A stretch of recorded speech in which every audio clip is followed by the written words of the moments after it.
The Joe Rogan Experience. Thing about extraterrestrials. You believe in them? Well, You know I believe in them.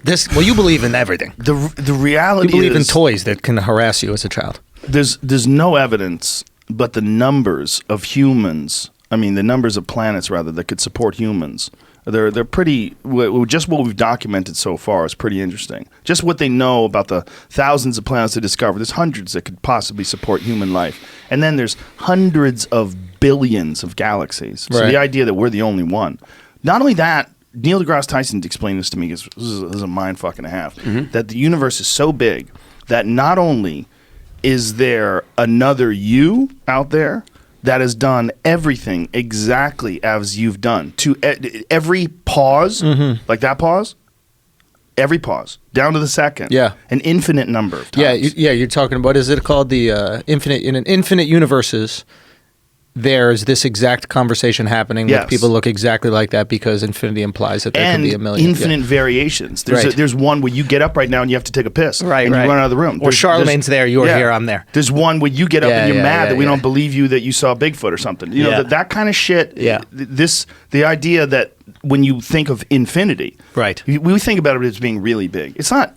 It's impossible Yeah. to put in your head. Yeah. The infinite universes, like the size of the universe, 14 billion light years apart, infinite numbers of those. Not only that, they think that inside every galaxy is a supermassive black hole, and inside that black hole may be another universe with hundreds of billions of galaxies, with hundreds of billions of black holes. Inside each one of those, hundreds of billions of galaxies, hundreds of billions of black holes, that it's fractal and that it's impossible for you to even conceive. Yeah, I think it's very So selfish. you're saying just based on the numbers, there has to be There has to something be else. It something out has there. to be. Now the question you know is how arrogant there? you got to be to think that we're the only life in this I fucking don't think we're universe? the only life in the universe. I'm just saying, like, Whether or not it's reached us. well, yeah, I don't think it's reached us. And if it has reached us, it's like they have to find a way to bend time, right? Not Because really. time is the biggest issue, No, right? I'm gonna tell you what the problem. Like we're Earthlings, right? Yeah. And if you look at how diverse the Earth is, like there's different species of shit in the woods, different Right. species of shit in the water, different species of shit in the jungle, different species of shit in the sky. Why wouldn't the Earth be? I mean, the universe be just as diverse? Yeah. And Sure it is. we're assuming. Sure it is. We're assuming we're the smartest life form in the universe. No, I'm not at all. And sure it is. All I'm saying is life has an end, right? What is the oldest species on the earth right now? What, do turtles live to like 200 or some shit like that? Who lives the Morgan longest? Freeman is the oldest species on the goddamn So, Earth. so let's say it's 200, 300 years, right? Let's say that's the max. Now we have 300 years to travel millions of light years away to get to another galaxy, to see other planets, to see if they have some shit. And they have the same for us. So let's say there is another species that somehow found a way to take the consciousness that they have and put it in a robot that can then last for thousands of years. Then they would have the opportunity to come here. But we're limited by time, right? You will die before you get somewhere. Like, Listen, we can go to Mars, we can't come back. I think we're Time. basing that off our intelligence. There might be a species in this universe that can fly to Earth the way we fly to LA. But that's what I'm saying. They would have Probably to bend even time. using that. Not necessarily. What they could do is fold time. Or fold it, whatever. Yeah. You know what I mean? Create that wormhole effect where you're going, where instead of it's not linear, it's whatever. The I idea don't know, is it's in you some take movie. time, like it was in Event Horizon. They talked about how they did that. Remember that movie? Yeah, and there was another one too with Matthew McConaughey.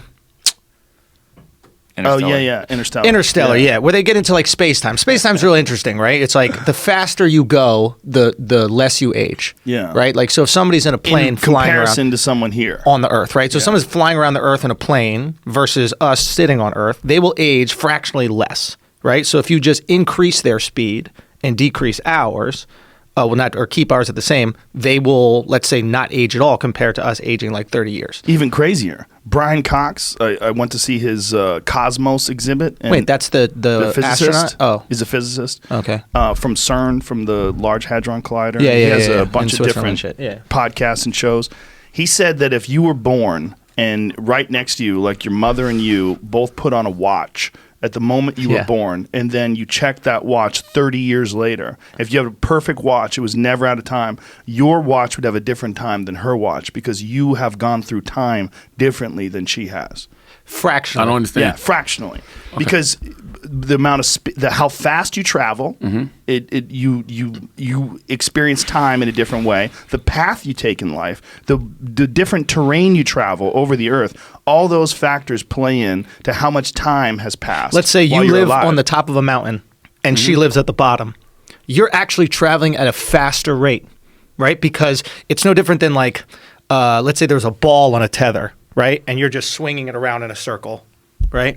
The ball at the end is actually going faster than your hand in the middle swinging it around. Gotcha. Right? So since you're going faster, you're actually aging slower. And we're talking about fractions of seconds. Yeah. But over the course of time, it proves that everyone experiences time at a slightly different rate, which proves Einstein's theory that if you Relativity, do travel yeah.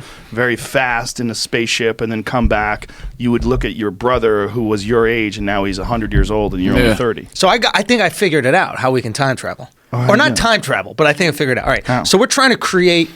Okay, and again, I don't know shit, but this is just me like, pontificating. Brilliant idiot right? logic. This is brilliant idiot shit Yeah. right here. Okay, so what we have to do is go faster than the speed of light in order to time travel. I don't know how to do that just yet. But what I think we can do is we're trying to use like rockets to propel us at a certain mile per hour to get close to the speed of light. Fuck the rockets. Why don't we use light as wind and create a sail that harnesses light? And that sail will naturally take us the same speed or as close as we possibly could get to the speed of light. They did that in a movie called Sunshine. I'm a fucking genius. You see this shit, bro? They had, Oh, you like, saw just fucking solar genius. Or you sails. saw Jamie? sunshine and didn't tell anybody. Where the fuck is that? Sunshine? How could you see that movie? I don't even know what an elk is. Science fiction. Come on. Come on, a Joe. science fiction movie. I'm talking to Bob Lazar tonight. That was the guy I was telling you I wanted to bring you to dinner. And I'm going. You too as well if you want to come. He's the guy who worked at Area 51. And I'm having didn't even dinner. know if we He's could doing talk the about this podcast today. tomorrow. Yeah. I believe in Area I wasn't gonna 51, bring it bro. up. Oh, Area 51's real, but this guy literally worked on what he says are alien spacecrafts. Spacecraft that sail on sunshine could be the next big thing. in Jamie. space. Bro, you should work for NASA. Jamie, this is public school Maybe He education. can get you a job at Trump Space Force. That's it. And I Tim- don't want to Tim do any Dillon of the got me math. this. I just want to throw the ideas out there, and I think I got it. 10 mil? This is a legit Space Force shirt from Trump Tower. Tim Dillon bought me this. Yo, shouts to Tim. I love Tim. This is real. This is what the real fucking Space Force. This is the logo. That's hard.